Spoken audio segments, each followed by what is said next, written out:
دهê vê me hê dewleta Tirka dagir ker li dijî navenda ciwanan min bicê êrîş pêkanî. Li gorî agahiyan de encamê de gelek kes birîndar bûn û zirarên madî çêbûn. Li hember vê êrîşa hovane bertek û nerazîbûn zêde dibin. Ciwanên bajarê Hesekê dest nîşan kirin ku armancê êrîşa dewleta Tirk şikandinavîna ciwanan e. احنا نعرف انه الشبيبة هي العمود الاساسي للمجتمع. جوان بنگها جواکینه نخاسم شورش به جوانان دست پیکر جبروی یکی دولتا ترک ایریشی جوانان دکه و دخوازه به ایریشین خواه وینا جوان بشکینه و ترسی تی خدلی وان داکو کاربه ریلی برچالاکین وان بگره. يقوموا بفعالياتهم ضمن المجتمع. هەروەها ciwanan tekez kirin ku ew li hember planên Tirkiyê hişyarin û di çalakiyên xwe de berdewamin.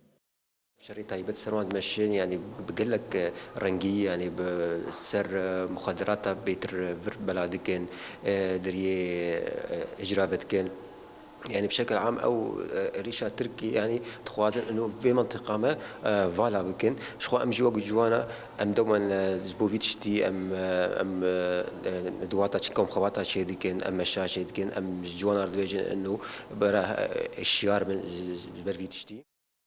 Ciwanan di dawiyê de soza berdewamkirina têkoşînê dan û gotin êrîşên dewleta Tirk tucarî vîn û hêza me lewaz nake.